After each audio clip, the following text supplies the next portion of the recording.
Darkness rises, and light to meet it. This is not going to go the way you think. Right. Hey everybody, this is going to be my video all about the new Force powers that we learned people can have during The Last Jedi. There's a bunch of new abilities, some of them are pretty fantastic, and some of the changes to what we know about pre-existing lore. It broadens the mythology in certain ways, so certain people do things that you didn't think that they would have been able to do in previous movies based on what we know about Star Wars. So just careful for spoilers. If you haven't seen the movie yet, we will have to talk about very specific character moments in the film. So if you haven't seen it, there will be spoilers in this video. But if you are finding me for the first time, be sure to subscribe to get everything. There's still going to be a lot of Star Wars that we have to pick through because it's a very divisive film that has some very, very big twists that people will be talking about for a while. So as I'm posting this, because the movie just came out, I'm still doing a ticket giveaway. I'll explain at the end of the video. Let's just start with the Luke stuff because that was some of the biggest twists in the film, and it changes a little bit throughout. So we learn that he's cut himself off from the Force, like he's been hiding out. He says he went to Octu to die.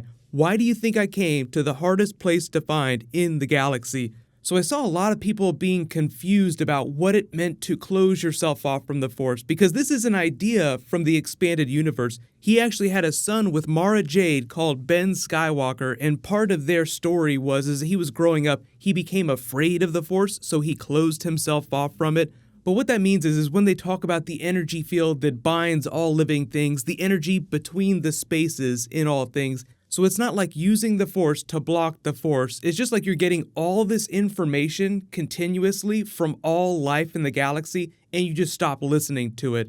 Cloaking yourself from detection using the Force is a slightly different thing, but the effect is the same. Like Leia has that special twin connection with Luke, and she has that special connection with Han through the Force, so she can sense the disturbance in the Force when they die. But when Luke has himself closed off, it prevents Leia from detecting him. So had he not closed himself off, Leia might have had an easier time finding him.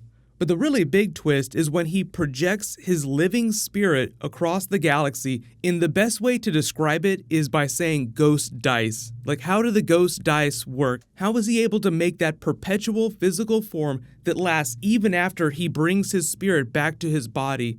And the whole idea with Kylo Ren picking the dice up and them disappearing in his hand is that that's when Luke ascends to become a Force ghost. So that effectively breaks the connection. It's like the dice are an extension of his will. But the way they use the ability in the movie makes him seem kind of like a living holodeck. He projects his spirit, but can also create living form that can interact with other things. Because the dice have physical form and Kylo Ren can hold them in his hand and they clink like normal dice would, they make the sounds that normal dice would, he could have had a lightsaber battle with Kylo Ren on the field. So it's a pretty fantastic idea. Like, how is it that he can have physical form? But here's where it gets even more interesting. His feet do not leave footprints on Crate's surface. So earlier when they're all in the trenches and that one person gets out and starts walking along the surface, it leaves a red footprint. When Luke is walking out onto the battlefield, his feet do not leave footprints, yet his spirit and the ghost dice have physical form. So just let that blow your mind. And then we'll talk about Force ghosts because it's a slightly different thing. His Force spirit is not the same thing as the Force ghosts that you see during the movie. So just to give you an idea for the scope of what he did, because projecting your Force spirit is a pretty big deal, but doing it over such a great distance in the galaxy is what taxed his body so much that he wound up dying.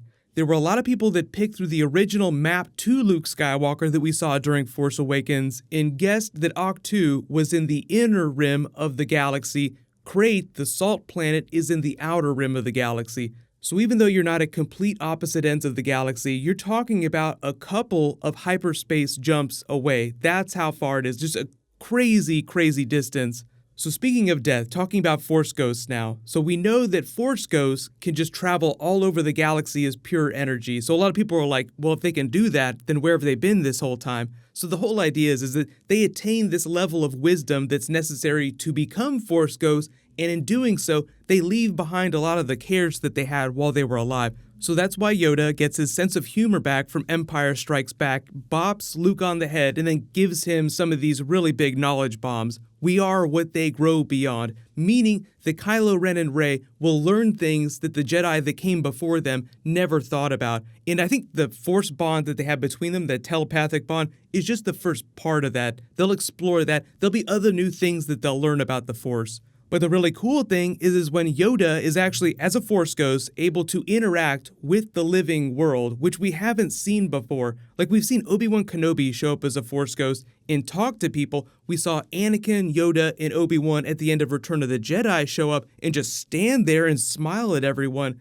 So during the film, when Yoda cackles with delight, calls down the lightning strike, burning the Jedi tree down, you're like, wait a minute. If they can interact with the living world, then what else can they do? Because even though it's different than the ghost dice living Force spirit that Luke projects, it's the same effect. You can actually reach out and bop Luke Skywalker on the head with your Force Ghost cane, and it makes a sound. Like, it actually makes the sound that would make if it were really bopping him on the head.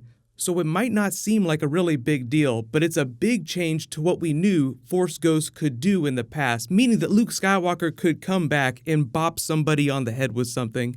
But the next big ability that we've never seen before is Leia's Force abilities. So there was a little bit of confusion, but I think most people understood what was happening when she was sucked into the vacuum of space for a full couple minutes when a normal person would just freeze through and completely die. Her body kicks into survival mode, and it's almost like the Force awakens her and protects her long enough for her to regain consciousness so that she can use the Force to pull herself back to the bulkhead and they can let her in. So when she's flying through space, that's just her using the Force to levitate herself towards the ship. So going back years and years and years, all the way to Return of the Jedi, the expanded universe, there were always versions of the Leia character that were able to use the Force in certain ways, but she never completed the Jedi training. She had lightsabers, but when she was using one, it was always someone else's lightsaber. They even did that in the comics for a little while. It was pretty cool.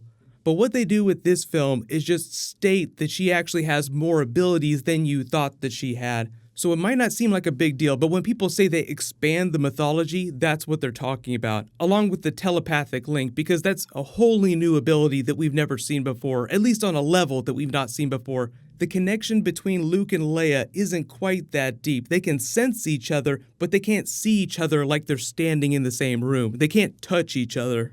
So you have to remember that Ahch-To is in the inner rim and Kylo Ren is in the outer rim chasing the Resistance around. So it means that wherever Rey goes with the Resistance in Episode 9, even if they're on the other side of the galaxy from the First Order and Kylo Ren, Rey and Kylo Ren will still have those unexpected encounters in their mind space.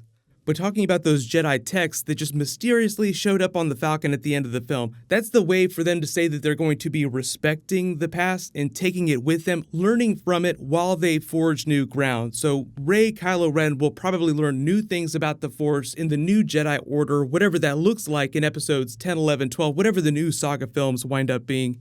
But even though you have Yoda trolling everyone, cackling with delight, burning down what's left of the old Jedi, he didn't really burn everything down. So Yoda is trolling everyone where he says the girl has everything that she needs because Yoda knows that the books are on the Falcon. So that's why he laughs so much, which is why I'm so happy with what they did with the Yoda character. A lot of people didn't like the look, but I feel like thematically the way they use the character and the message that he delivers is really good. But let me know in the comments, what was your favorite new Force power during the film, and what do you think about the way they broadened the idea of what we know Force ghosts are capable of? There'll be a whole bunch more Star Wars posting this weekend. I'll do an Easter egg video sometime Saturday or Sunday just to give people more time to watch the film. But if you have any special requests for Star Wars videos, just let me know in the comments below. There's a new round of the IMAX ticket giveaway. All you have to do to enter is be a subscriber, leave a comment on this video. Congratulations to the winner from my last video, Darth Vader. Please private message me so I can get your contact details. There'll be a new round when I post new Star Wars. Click here for my top 10 WTF questions after the end of the film, and click here to learn all about Disney buying Fox, Avengers, X-Men crossover stuff. Thank you so much for watching. Everybody stay awesome. I'll see you guys tonight.